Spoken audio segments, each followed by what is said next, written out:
The brass keycard felt unusually heavy in my palm as I stood in the lobby of the Canyon Resort, listening to the rain hammer against the floor-to-ceiling windows. It was 3 days before the holiday, and according to the email my older brother Declan had sent 48 hours prior, my presence at our jointly owned desert estate was a logistical inconvenience. He had booked me a suite at a boutique lodge 4 miles down the valley, citing a plumbing issue in the guest wing. That was the first lie. I had designed the plumbing schematics for that house myself 5 years ago.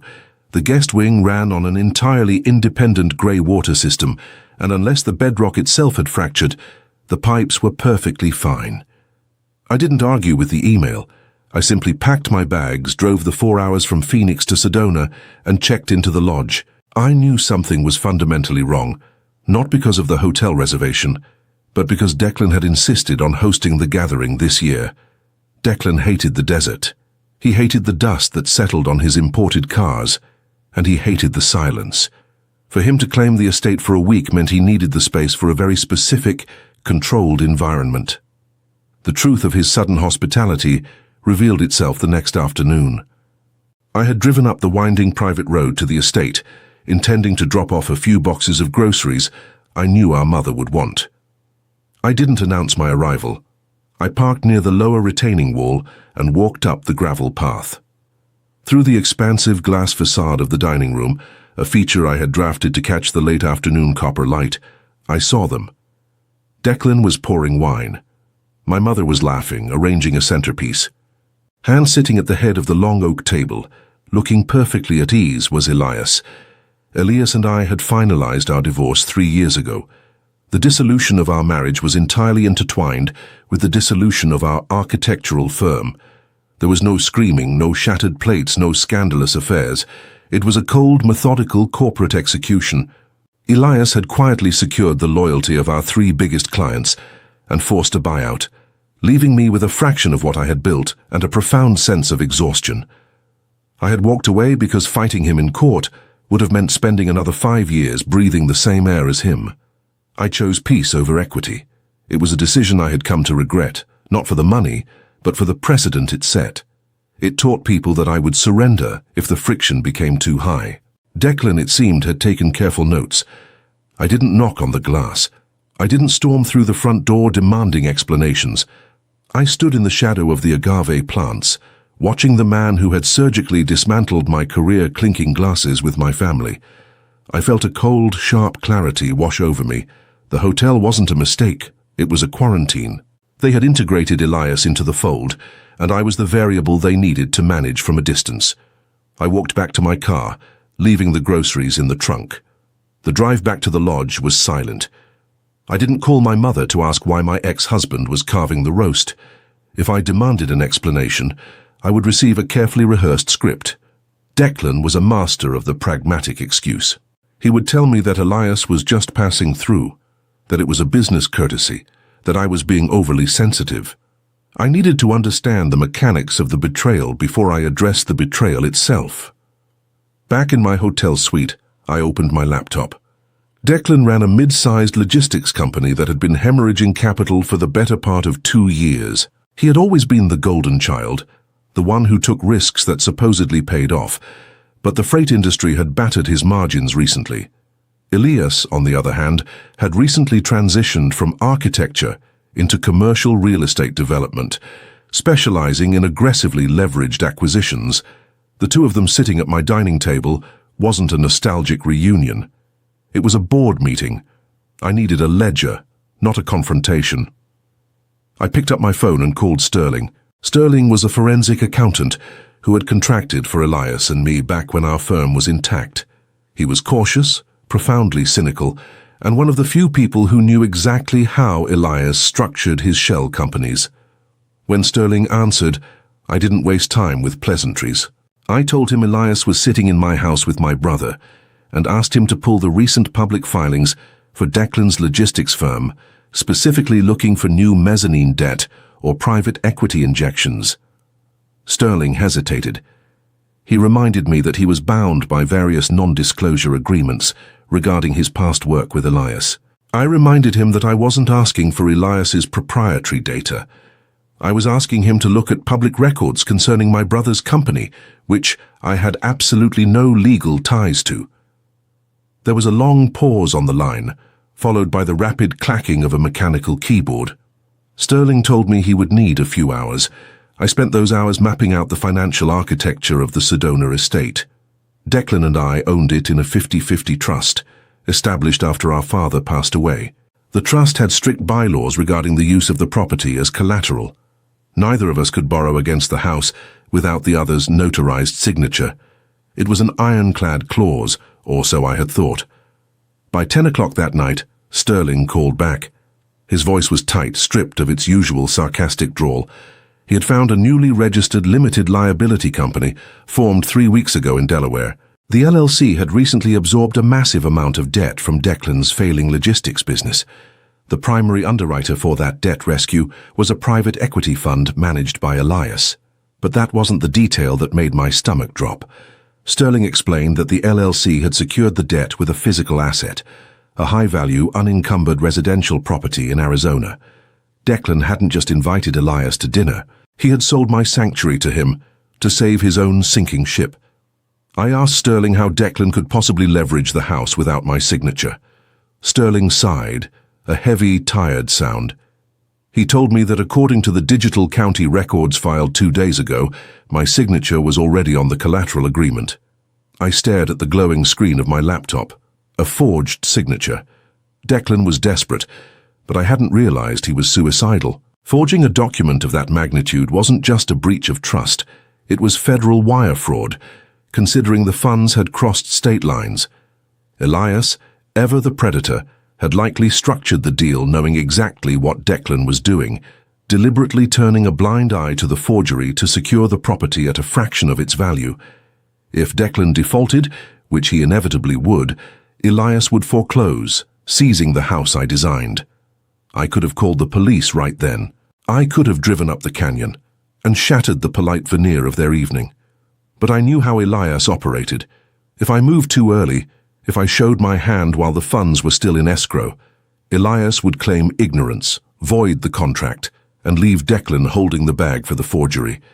Elias would walk away clean, and my family would paint me as the hysterical woman who overreacted to a misunderstanding.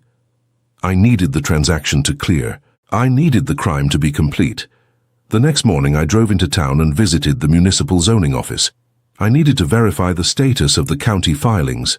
The clerk, a sharp-eyed woman named Audrey, recognized me from the years I spent pulling permits during the home's construction.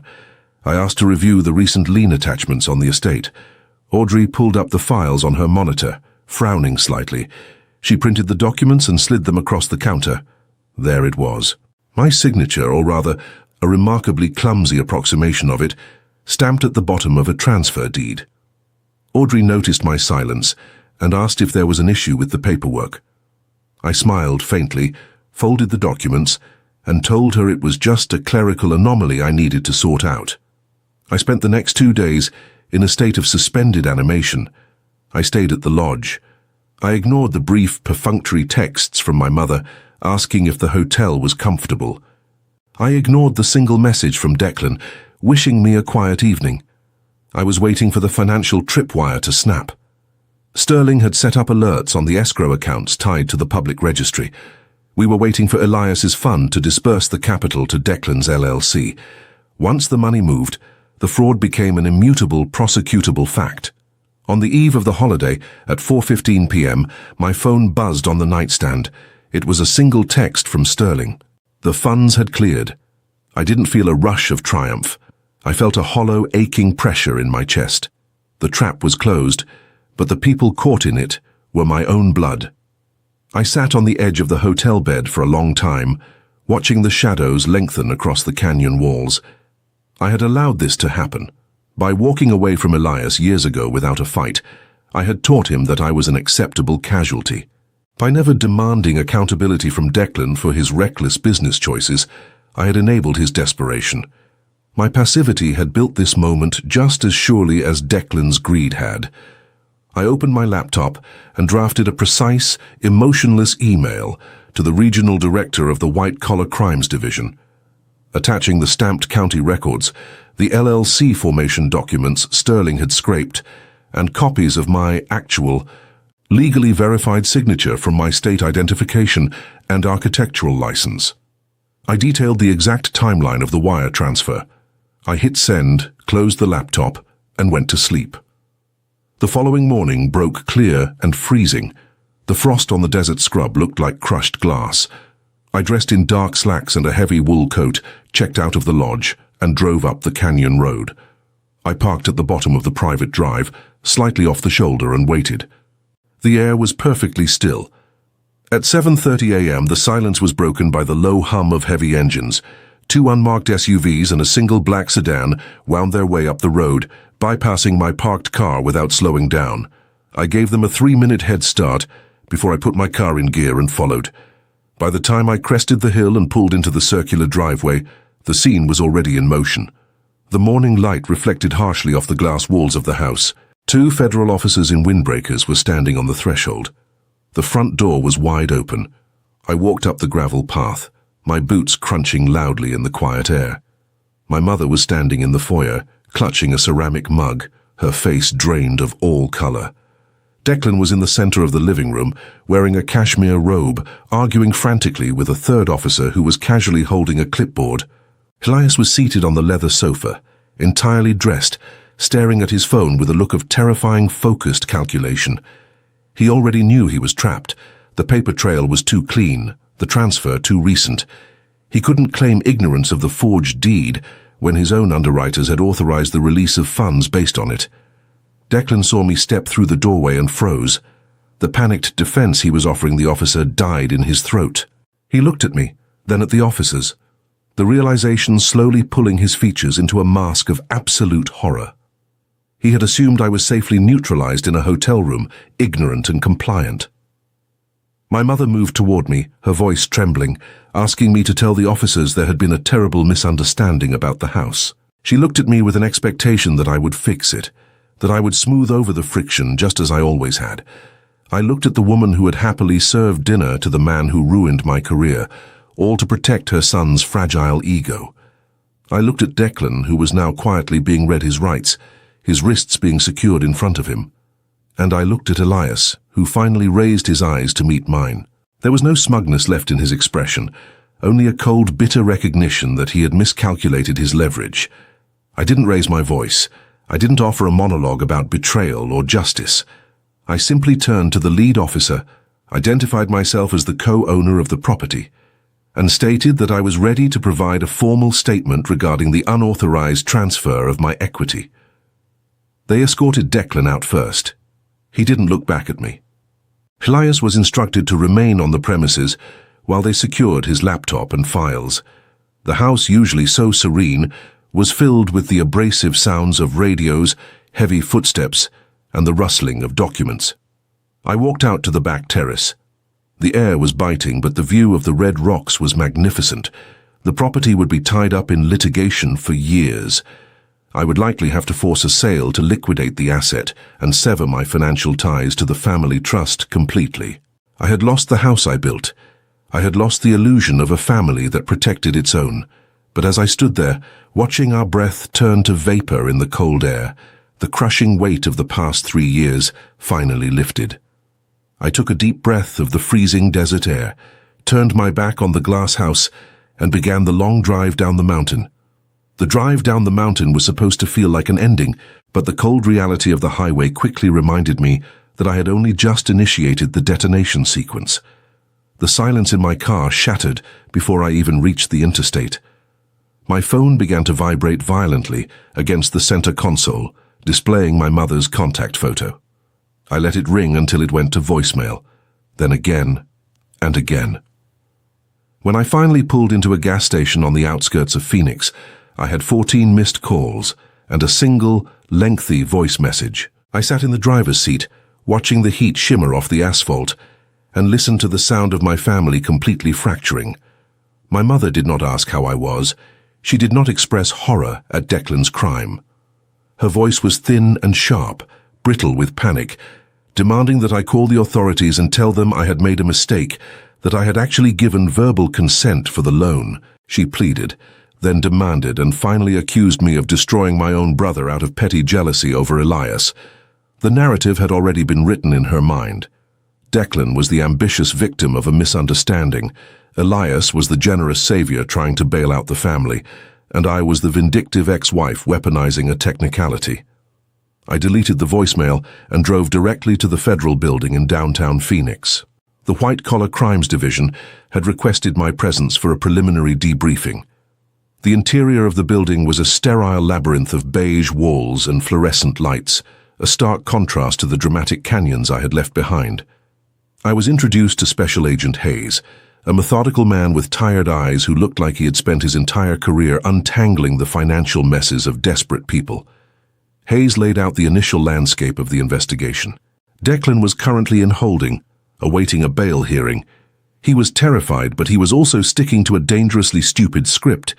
According to Hayes, Declan claimed that he had fully intended to tell me about the leveraged debt, that the forgery was merely a placeholder to expedite the paperwork, and that Elias had absolutely no knowledge of the deceit.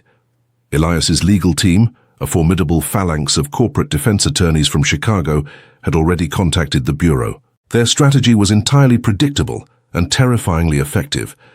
They were painting Elias as the secondary victim.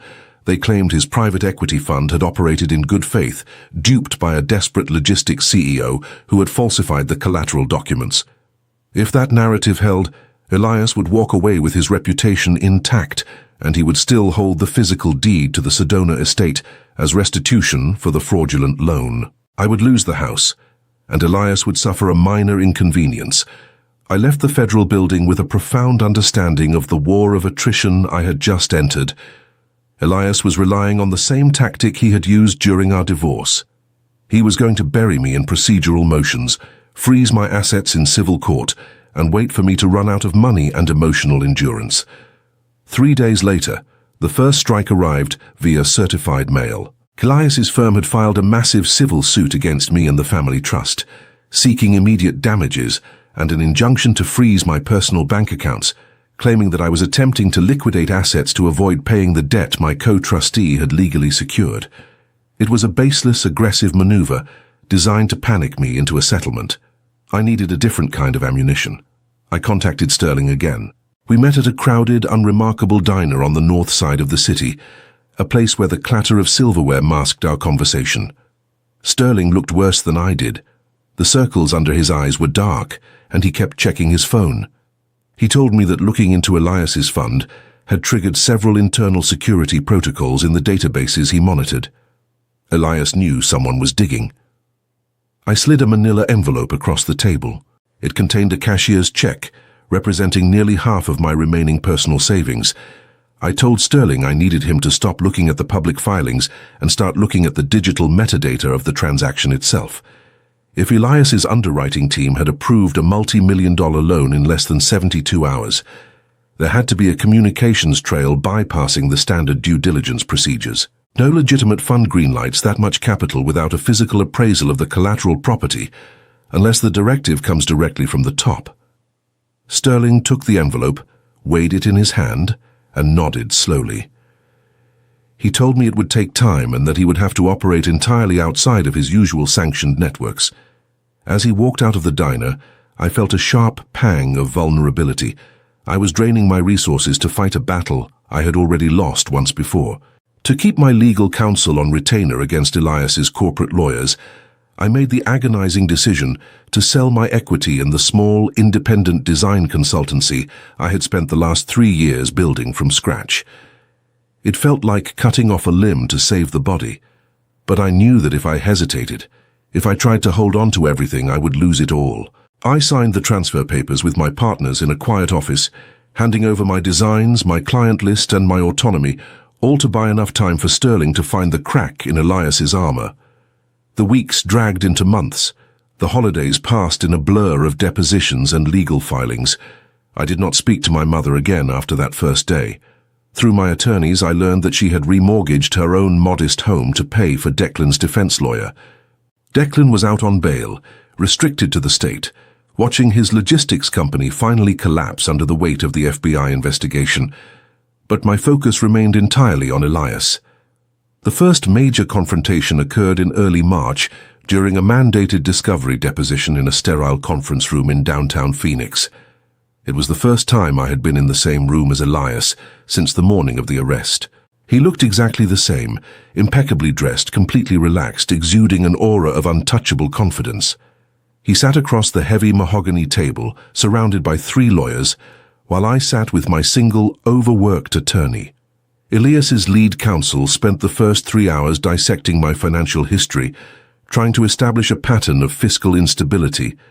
They questioned my decision to sell my consultancy, twisting it to suggest I was hiding assets. Then Elias requested to speak on the record. He leaned forward, adopting a tone of gentle, patronizing concern. He looked directly into my eyes and stated that he was deeply sorrowful about the state of my family, that he had only attended the gathering in Sedona out of respect for my mother, and a genuine desire to help my brother's failing business. He subtly referenced our divorce, hinting that my current actions were driven by unresolved bitterness rather than a quest for justice. It was a masterful performance, designed to break my composure, to make me raise my voice or show anger so it could be transcribed into the official record as emotional instability. I felt my heart hammering against my ribs, the old familiar instinct to retreat rising in my throat. But I looked at his hands resting on the table. He was lightly tapping his index finger, a specific, rhythmic tell he only exhibited when he was concealing a significant variable. He wasn't as confident as he pretended to be. I took a slow breath, ignored his narrative completely, and asked his lead counsel a single, focused question about the timeline of the loan origination. I asked them to clarify the exact date and time the digital collateral agreement was uploaded to their internal servers. The lawyer smoothly recited the date, 2 days before the holiday, in the late afternoon. But as the lawyer spoke, Elias's finger stopped tapping, a microscopic fracture in his composure. The date they were officially claiming for the document upload was a date they believed was safely buried in the server logs they had already scrubbed. They didn't know what Sterling was doing in the dark. That evening, my phone finally buzzed with a secure message from Sterling. It contained a single encrypted file and a brief note telling me to look closely at the IP addresses. I opened the file on an offline computer. Sterling had managed to pull a fragmented cache from the title company's secondary routing server. It was the raw metadata for the forged deed's digital submission. The document hadn't been uploaded from Declan's logistics office in Phoenix, nor had it been submitted by the title agent. The IP address logged at the exact millisecond the forged signature was digitally notarized belonged to a secure, private network. I cross-referenced the IP registration details Sterling had provided. The network was registered to a high-rise luxury condominium in downtown Scottsdale. It was Elias's primary residence. The implication was massive. Declan hadn't forged the document alone in a desperate panic and handed it to Elias's blind underwriters. Declan and Elias had been sitting in the same room on Elias's personal network when the fraudulent document was executed and submitted into the federal banking system. Elias didn't just know about the forgery, he had hosted its creation. The firewall his lawyers had built was based on the premise of physical and digital separation from the crime. This single line of code shattered that premise completely. I stared at the glowing screen, the sheer gravity of the proof washing over me. This wasn't just a defense against his civil suit anymore. This was the hammer that could shatter his entire foundation. But I also knew that presenting this evidence required perfect timing. If I handed it over to my civil attorney now, Elias's team would find a way to suppress it, claiming illegal acquisition of digital property. I needed to corner him in a venue where he couldn't simply buy his way out, where the federal prosecutors could use the momentum against him before he had time to scrub the physical hardware in his apartment. I had to force Elias to commit perjury on a federal record, setting a trap so tight that not even his millions could pry it open. I did not send the encrypted file to my civil attorney. Instead, I requested an in-person meeting with Special Agent Hayes at the federal building. I could not hand him Sterling's cash directly. Any evidence acquired through unsanctioned digital scraping would be inadmissible in court and could potentially expose Sterling to federal charges. I had to guide Hayes to the door without showing him the key. Sitting across from his cluttered desk, I told him I had been reviewing my brother's technical capabilities. I pointed out that Declan barely knew how to operate his own logistics routing software, let alone seamlessly execute a fraudulent digital notary seal and bypass a private equity firm's compliance firewall. I suggested that if Declan had successfully submitted the collateral document, he must have had technical guidance, and the most logical place to look for that guidance was the location where the document was actually uploaded. I asked Hayes if the Bureau had subpoenaed the ISP logs for Elias's private residence in Scottsdale during the 72-hour window leading up to the wire transfer. Hayes stopped writing. He looked at me for a long, silent moment, his expression unreadable. He knew exactly what I was doing.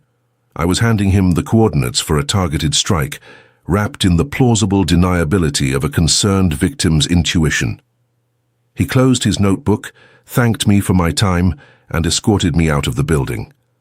For the next 3 weeks, the silence from the federal authorities was agonizing. The civil suit against me ground forward, draining the last reserves of the capital I had secured from the sale of my consultancy. I was living in a sparsely furnished short-term rental on the outskirts of the city, watching my bank accounts dwindle while Elias continued to attend charity galas and industry dinners, his reputation entirely intact. The fracture finally occurred in late April. The United States Attorney's Office convened a federal grand jury to formalize the indictments regarding the wire fraud. Because Elias was still aggressively maintaining his status as a defrauded victim, he was subpoenaed to testify about his firm's due diligence process. He walked into the federal courthouse looking like a man who owned the building. I was not permitted in the grand jury room, but my attorney was given a transcript of the proceedings the following week, as it directly impacted our civil defense. Reading the printed pages in my lawyer's office, I could almost hear the arrogant cadence of Elias's voice. Under oath, Elias was asked directly to detail his interactions with Declan during the week the loan was finalized. Elias confidently stated that all communications were handled remotely through corporate channels. The federal prosecutor then asked Elias specifically where he was on the afternoon of December 18th. The exact date and time the forged collateral deed was digitally time-stamped and uploaded to the title company. Elias testified that he was working from his home office in Scottsdale, reviewing the final terms of the agreement, but maintained that he had no direct contact with Declan that day. It was a clean, confident lie, recorded into the Federal Register. That was the moment the prosecutor introduced the subpoenaed records from the internet service provider managing the network at Elias's luxury condominium. The prosecutor presented the logs showing the precise IP address that had uploaded the forged deed, cross-referenced with the device identifier. It was not a remote submission from Declan's logistics firm. The document had been uploaded from Elias's own private network, from a laptop registered to Elias's holding company. The transcript noted a prolonged silence in the room. There was no dramatic outburst, no sudden confession, just the cold, clinical destruction of a carefully constructed lie. Elias had committed perjury under oath, in a federal proceeding, in an attempt to conceal his complicity in a multi-million-dollar wire fraud scheme. By lying about his proximity to the digital forgery, he had destroyed his defense of ignorance. He had hosted the crime. The collapse of Elias's carefully curated empire was not instantaneous, but it was absolute. 2 days after the grand jury testimony, federal agents executed a search warrant on his Scottsdale penthouse and his corporate offices. The civil suit against me was quietly withdrawn by his legal team by the end of the week. Elias's institutional investors, spooked by the sudden federal raid and the impending indictment for conspiracy and perjury, began pulling their capital. His private equity fund froze, triggering a cascade of defaults. Declan, realizing that Elias could no longer protect him and that the government had irrefutable proof of their collusion, abandoned his defensive posturing. He accepted a brutal plea deal, agreeing to testify against Elias in exchange for a slightly reduced sentence in federal prison. The betrayal between the two men was immediate and total. They turned on each other with the exact same ruthlessness they had used to dismantle my life. My mother called me the day Declan formally entered his guilty plea. I watched her name flash on the screen of my phone. I knew what the call would be. It would not be an apology. It would be a tearful, desperate request for emotional support, an attempt to weave a new narrative where we were all just victims of circumstance, asking me to help her navigate the social humiliation of her golden child going to prison. I did not answer the phone. I blocked her number. The cost of protecting her illusions was a price I was no longer willing to pay. I did not get the Sedona estate back. The legal fees, the complexities of the federal asset seizure, and the toxic financial web Declan had woven around the property meant the only logical path was to agree to a court-ordered liquidation. The house was sold at auction to cover the fraudulent loan and the massive legal penalties levied against the family trust. I signed the final release documents in a sterile mediation room, legally severing myself from the trust and the property forever. I lost the sanctuary I had designed, and I lost the firm I had built to fight for it. I left Arizona at the end of the summer. I packed my remaining clothes and my architectural drafting tools into my car and drove north, settling in a quiet coastal town in Oregon, where the air always smelled of rain and cedar. The loss was a physical weight, a permanent scar on my professional and personal history, but it was accompanied by a profound, unfamiliar sense of lightness. I had finally stopped retreating. On a cold Tuesday morning, I sat at a heavy wooden table in my new small apartment, looking out at the grey ocean. The space was empty, quiet, and entirely mine. I opened a fresh leather-bound notebook, uncapped my drafting pen, and placed the metal edge of my T-square against the thick paper. I took a deep breath, feeling the steady, rhythmic pulse of my own heartbeat, and drew the first clean, perfectly straight line of a brand new blueprint.